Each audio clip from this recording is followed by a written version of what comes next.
Olá pessoal, tudo bem? Bem, sejam bem-vindos a mais um vídeo aí do canal.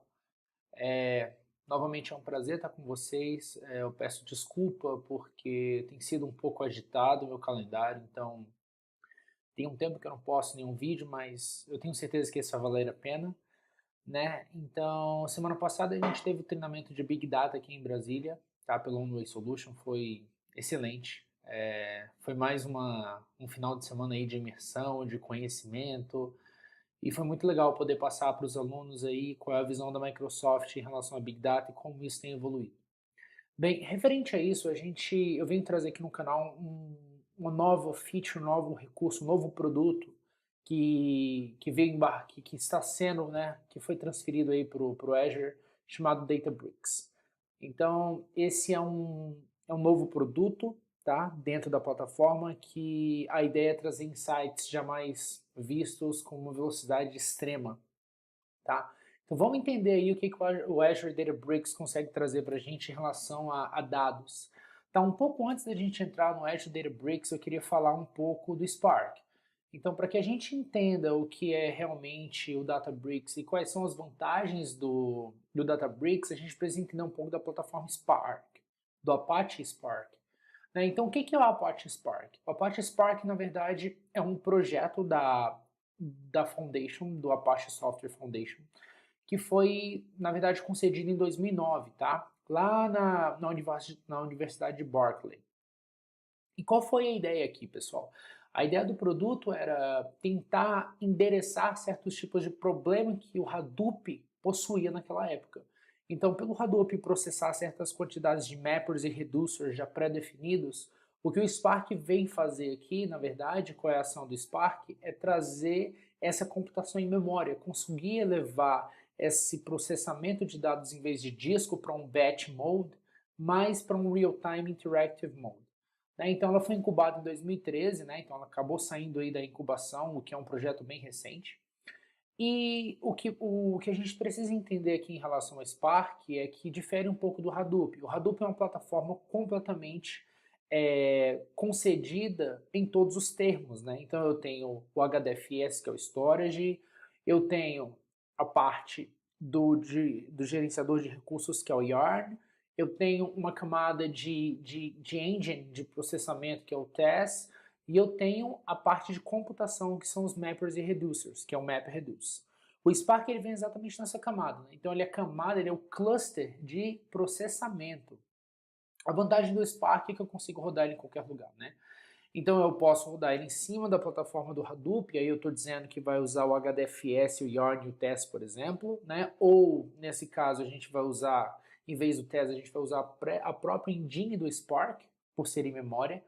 A gente pode colocar esse cara no Mesos, a gente pode usar Kubernetes, standalone, ou a gente pode mover esse cara aí para a cloud.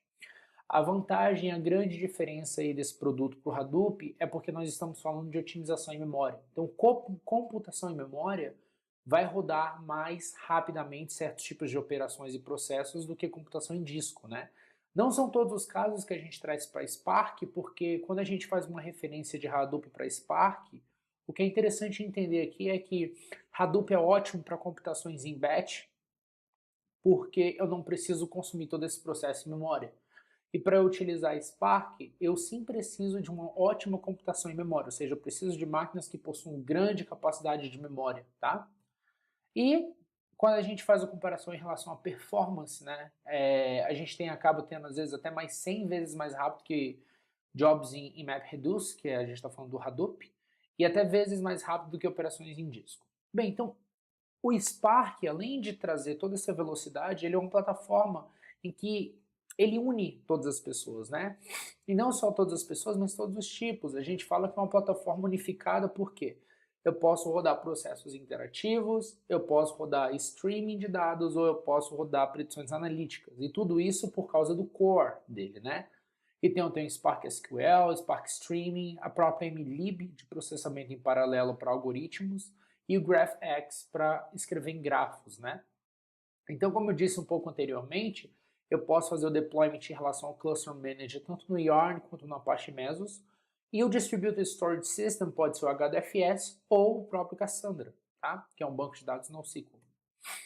Bem, outra vantagem aqui é que eu consigo ter a habilidade de utilizar linguagens de programações distintas, né? Então eu posso utilizar Java, ou tudo que roda dentro de uma JVM, né? Eu acabo tendo Java, eu posso rodar Python, R e a própria linguagem de concepção do Spark, Scala.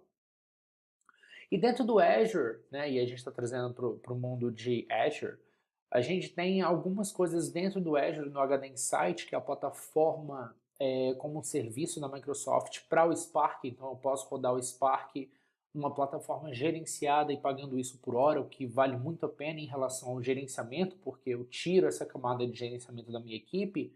Eu tenho alguns produtos que fazem com que eu consiga ter uma melhor distribuição e usabilidade desse cara, como por exemplo o REST Service Live.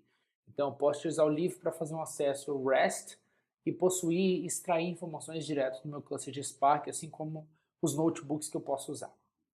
Bem, então o Spark, na verdade, ele veio concedido com o propósito de trazer computação em memória, tá? Para que você processe, interaja, faça stream, ou seja, unifique essa plataforma. Só que daí que vem o Databricks, né? Então o Databricks, na verdade, além de trazer uma plataforma unificada de análise, ele consegue fazer coisas em que o Spark não consegue hoje dentro da plataforma, tá? Então, na verdade, ele é a ideia de unificar o cientista de dados, o engenheiro e o cara que trabalha com negócios. Como? Dentro de um notebook, geralmente no Spark, a gente tem, se a gente for pegar em um notebook vindo do do Spark, o que a gente utiliza a gente tem uma plataforma, a gente escolhe qual é a linguagem, Python 2, Python 3, e escreve dentro desse cara. Aqui você consegue ter a habilidade de utilizar Scala, Python, R no mesmo notebook.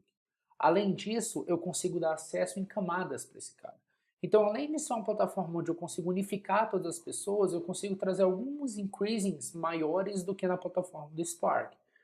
Então eu consigo acelerar a performance, porque eu tenho uma plataforma otimizada, tá? Eu consigo aumentar a produtividade, porque eu posso trabalhar com o meu time de forma interativa dentro de um notebook.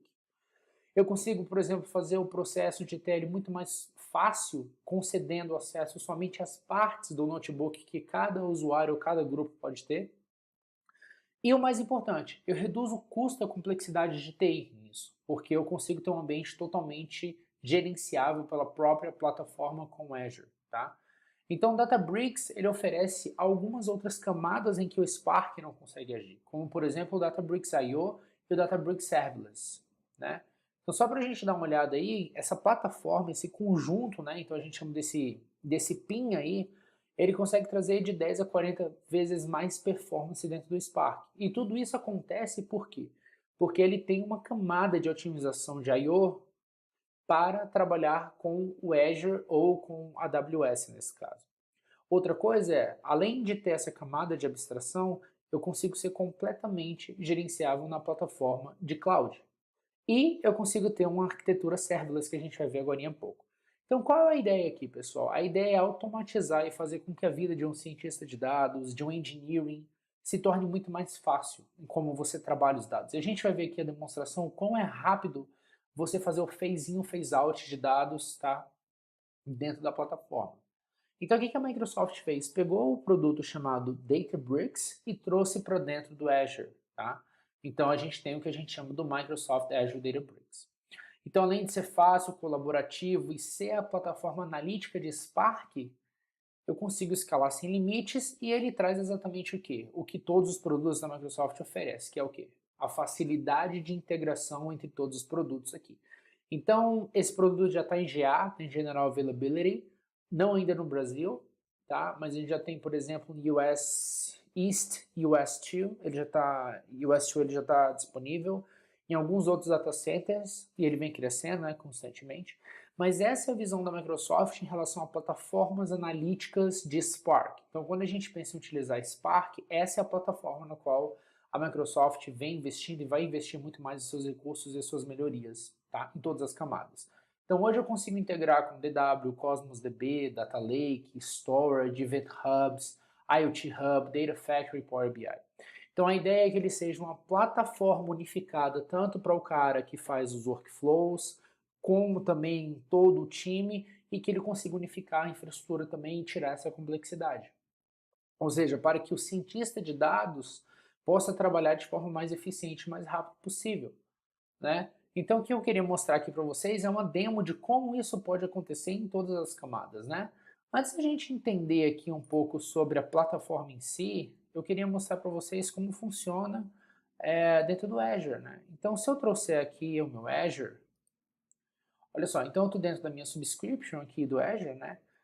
Então eu posso vir aqui no meu tile de mais e adicionar um serviço chamado Azure Databricks.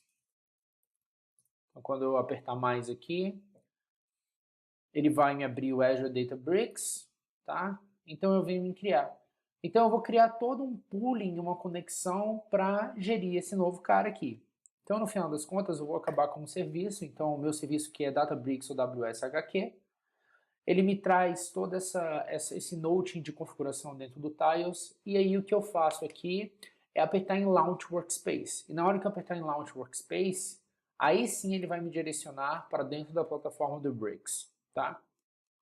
O lado positivo aqui é que para quem tem estudado muito sobre o HD Insight, as diferenças entre eles, fazer um pouco da integração de LDAP, integração contínua com Azure Active Directory é um pouco doloroso no HD Insight, e você pode ver que isso é completamente integrado com o Active Directory da Microsoft, do Azure. Então isso quer dizer que eu consigo fazer permissões em nível camada muito mais estrito e muito mais fino, porque ele é totalmente integrado. Então os usuários que estão dentro do seu Microsoft Azure Active Directory, você pode conceder ou não acesso instantâneo para dentro dos notebooks, tá? Então, uma vez dentro da plataforma, a gente tem aqui uma plataforma muito mais clean, muito mais fácil de trabalhar, tá? A primeira coisa que eu faço é dar uma olhada nos clusters. Então, eu venho aqui em clusters e eu posso criar um novo cluster. Gente, para quem trabalha com Spark ou tem feito análises ou tem brincado um pouco nesse mundo, olha só o quanto é interessante aqui na plataforma, tá? Então eu tenho duas formas de trabalhar, eu tenho duas formas de cluster. Eu posso utilizar o cluster que a gente chama de Standard, né? Então eu vou dar um nome do meu cluster, então vamos supor aqui que esse é o nome do meu cluster. Eu posso ter um pouco mais de tweakings quando eu estou falando do modo Standard, né? Então eu posso vir aqui e escolher qual runtime de execução que eu quero, qual a versão de escala, qual a versão do Spark, né? Então eu posso ter essa facilidade, dependendo muito da sua aplicação que você está utilizando. Eu posso escolher a versão do meu Python, pode ser Python 2 ou Python 3. E aqui eu estou, teoricamente, falando da força de computação. Então, qual vai ser o meu hard node e os meus name nodes, os meus data nodes. Qual o lado interessante aqui, pessoal? Olha só isso aqui. Eu posso estipular o que a gente chama de auto-scaling, né? Auto-scaling. Então eu posso chegar e falar, olha só, você roda em 2 nodes, mas você pode escalar entre 8. Então, automaticamente, esse cara descobre a quantidade de processos que eu estou tendo e ele vai me fazendo o scale in e o scale out, de acordo com a demanda. Isso é extremamente interessante porque no outro modelo, no HD Insight, por exemplo, eu tenho que eu tenho que ir lá e nos blades configurar isso ou criar algum processo que faça esse entendimento, tá? Para mim aqui não. Aqui com um clique eu consigo especificar em quantidades de worker nodes que esses caras vão ter para processar, tá? Não somente isso, mas eu consigo, por exemplo, falar que esse cara vai ser desligado depois de 60 minutos de inatividade. Isso é outro ponto excelente, porque no HD Insight, por exemplo, o que eu tenho que fazer? Eu tenho que destruir o meu cluster toda vez que eu termino o processamento, porque eu pago por hora. Então aqui eu posso falar, olha só, depois de 60 minutos, ou 2 horas, ou 6 horas, por favor, desliga esse cluster. Então automaticamente esse cara desliga e ele liga de acordo com a demanda, tá? Você pode especificar algumas configurações de Spark internas aqui, tá? Então nesse tipo do Standard, ele te dá um formato um pouco mais granular, onde você pode mexer, tá, nas opções. Mas eu também tenho um serverless. Então pensa aqui num time de data science que não quer se preocupar nem um pouco com a administração, configuração, enfim, esses tipos de tarefas direcionadas para o time de administração, por exemplo. Então o que eu posso fazer aqui é escrever um serverless pool. Né? Ele ainda está em beta, então ele funciona para R, Python e SQL. Você está vendo que não tem escala aqui nesse caso. Mas você pode escolher qual é a versão do Python que você quer usar e a quantidade de workers. Então, automaticamente ele faz todo o scale in e scale out para você, ele faz o QoS, que é qualidade de serviço, então ele garante que, independente da quantidade de sessões que você tem rodando no seu ambiente naquele momento, ele vai garantir a qualidade para cada um deles, tá? Então o primeiro ponto aqui na plataforma é criar o cluster. Uma vez que você tem um cluster criado, tá, pessoal, o que você pode fazer é, você ainda tem a habilidade aqui, o que é excelente, isso é um diferencial muito grande da plataforma, e aí para quem trabalha com isso consegue ver isso claramente, é que eu posso criar jobs com isso, tá? Então eu posso, por exemplo, agendar processos dentro da plataforma. Isso quer dizer que eu tenho a habilidade de conseguir ter tudo unificado dentro de uma plataforma só, tá? Voltando aqui, deixa eu só escolher essa ação. Eu posso vir no Azure Databricks e aqui eu vou trabalhar no que eu chamo de Workspace. Você pode ter dois tipos de Workspace. Você pode ter o seu Workspace, né, por usuário, mas você pode compartilhar um notebook, o que é extremamente excelente aqui no caso, porque você pode ter 2 ou 3 ou mais pessoas trabalhando no mesmo notebook. E qual é a ideia de um notebook? É ser uma unidade de desenvolvimento, independente do time que está trabalhando na sua empresa. Então, olha só que legal, você pode ter o cara de engineering trabalhando no tratamento dos dados, na massagem, no data wrangling, e depois que esses dados estão conformidados e corretos, você pode ter o seu time de data science acessando esse notebook e trabalhando junto com você. Vamos ver um exemplo desse cara aqui? Então, se eu abrir aqui em Databricks e para o meu usuário aqui, tá vendo? O que eu vou abrir um cara chamado ETL Process Using Databricks. Então aqui é um exemplo bem legal para vocês que eu montei, mostrando o seguinte fato. Em vez de ir no Blob Storage, tá, eu vou acessar o meu Azure Data Lake Analytics. Dentro do meu Data Lake Analytics eu tenho um arquivo, tá? Então deixa eu mostrar para vocês. Então o que eu vou fazer? Eu vou usar a facilidade da integração dos serviços para poder ter insights de dados extremamente rápidos, tá? Então eu vou aqui no meu Data Lake Store. Então eu tenho um serviço da Microsoft Data Lake Store que eu já falei também, tá? Em vídeos anteriores, então eu vou deixar aqui o link para vocês darem uma olhada. Eu vou aqui em Data Explorer. Dentro de Data Explorer eu estou acessando o meu Data Lake, né? Então eu vou em Files. Dentro de Files eu tenho uma pasta chamada Homicide Reports. E olha só que eu tenho vários arquivos de homicídios aqui. Então aqui são arquivos que vêm lá do Kaggle, tá? São arquivos que me dizem a quantidade, o local, a fonte dos homicídios nos Estados Unidos de 1980 a 2014. Então imagina, por exemplo, que eu sou um time de ciências, eu sou um time de engineering, eu quero fazer exploração desses dados para entender um pouco mais desse meu arquivo. Então eu vou voltar lá no Databricks, tá? Lá no meu notebook, onde eu posso ter comentários dentro do meu notebook, eu tenho todo o histórico do que foi feito, então eu consigo voltar pedaços dele. Eu posso agendar esse cara para executar de tempos em tempos. E o mais legal da plataforma aqui, pessoal, é que em algum momento eu posso integrar isso aqui com o GitHub, tá? Então eu posso ter todo o meu code review, toda a minha plataforma gerenciada dentro do GitHub, que é excelente, tá? Além de compartilhar isso aqui com outras pessoas e ter dentro desse cara um ambiente unificado para trabalhar tanto a exploração e desenvolvimento dos dados. Então olha só o que eu vou fazer aqui. Eu vou chegar e primeiramente eu vou acessar o meu layer de Azure Data Lake Analytics com escala. Então presta atenção aqui, eu estou usando o cluster que não é gerenciado, standard, né? E o que eu vou fazer aqui é, eu vou passar as configurações para acessar o meu Azure Data Lake Store, tá? Então olha só como foi rápido, eu gerenciei a quantidade de acesso que eu vou fazer aqui dentro. Pessoal, olha só que legal. Vocês deram uma olhada que aqui na primeira parte do notebook eu utilizei um algoritmo em escala, ou seja, eu escrevi em escala. E olha isso aqui que legal. Logo no meu outro passo, onde eu vou declarar um dataset utilizando um conector em CSV, né, que é o Spark Read CSV, olha só o que eu estou fazendo. Em vez de utilizar Spark, eu estou simplesmente colocando Magic, Python e estou escrevendo em Python. Então olha só o que a plataforma consegue. Dentro de um notebook, não somente ter todo mundo integrado, mas eu posso escrever diferentes linguagens dentro do mesmo notebook. Isso é completamente disruptivo, tá?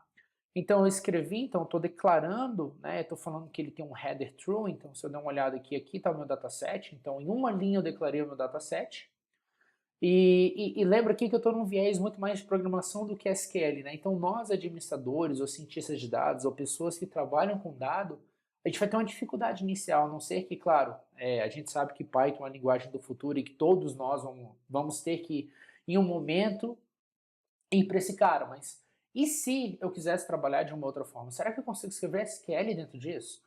Tá, então eu declarei o meu dataset em Python e eu vou ler esse cara em Python. Então o def.show, ele vai me ler, então ele vai entrar dentro daquele dataset, cada dataset tem 100 megas de arquivos, em menos de 5 segundos eu consegui entrar dentro desse arquivo e ler esse cara, tá? Só que eu gostaria de fazer um insight dessa informação. E qual a melhor linguagem para fazer insights que eu tenho no mundo, né?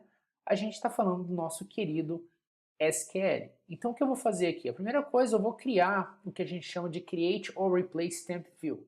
Então a visão temporária dentro dessa seção de Spark. Então eu estou criando um dataset que vai estar gerenciado em memória entre os nós, o que demorou 0,07 segundos. E pessoal, olha o que eu estou fazendo aqui.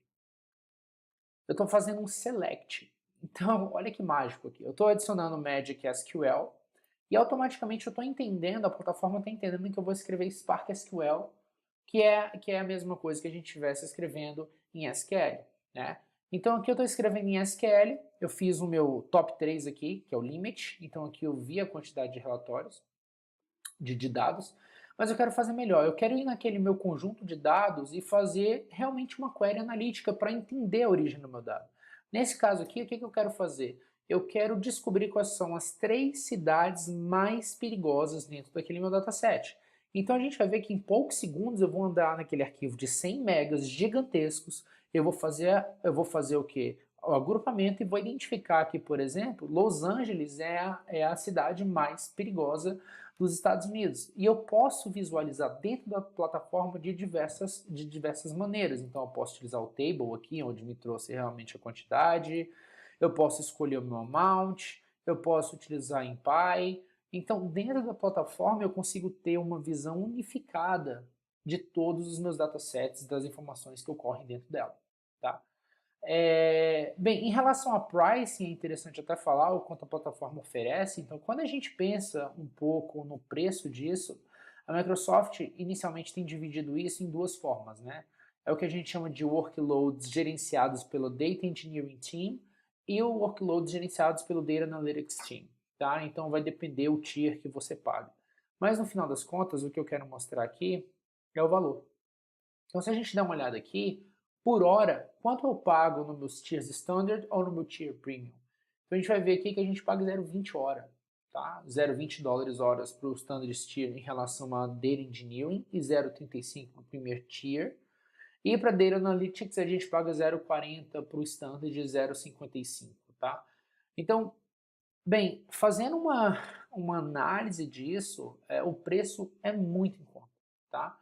Não somente por você estar dentro da plataforma e garantir que você tenha diversas, né, facilidades, né? Então a gente falou de notebook compartilhado, a gente falou de o próprio autogerenciamento, autoescalabilidade, agendamento dos recursos, facilidade de escrever em diversas línguas no mesmo notebook, como estar dentro do Azure e isso ser uma plataforma totalmente integrada, né? Então dali, por exemplo, imagina que a gente está fazendo um processo de ETL e eu quero jogar dentro do meu Azure SQL DW. Então o que eu posso fazer ali é diretamente conectar com esse cara e inserir dentro de uma tabela no Azure SQL Data Warehouse. Então a facilidade de navegar entre os produtos com o Bricks hoje é muito fácil. Então eu só queria deixar bem claro para vocês que o Bricks é realmente a plataforma da Microsoft para trazer cientistas de dados, para trazer time de engineering, trazer time de users analytics, todo mundo lá dentro. Então, essa é a plataforma, é a offering da Microsoft para fazer exploração, agendamento e qualquer trabalho com a Apache Spark, com Spark dentro da plataforma. Bem, eu espero que vocês tenham gostado. Não esqueçam de assinar aí, de colocar o sininho para que vocês possam acompanhar os vídeos, tá? Fiquem ligados porque essa plataforma vai ser a plataforma que vocês vão escutar muito aí no Azure. É a plataforma do futuro para se trabalhar com Big Data, já está sendo, tá? E fiquem ligados aí que vem muita coisa para frente, tá? Eu espero que vocês tenham gostado. Deixa o seu like aí e acompanhem. Não percam mais nenhum episódio aí do canal, tá? Vejo vocês em breve e até mais, pessoal.